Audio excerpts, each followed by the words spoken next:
Now, I love you. けなしてくれ. This is also a bit of contradictory statement.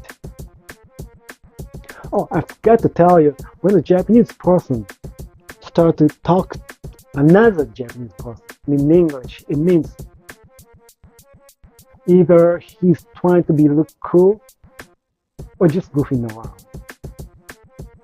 So this part of I love you is, he doesn't seem like he really wants to say I love you. It doesn't mean he doesn't mean it, but he wants to say it more lightly.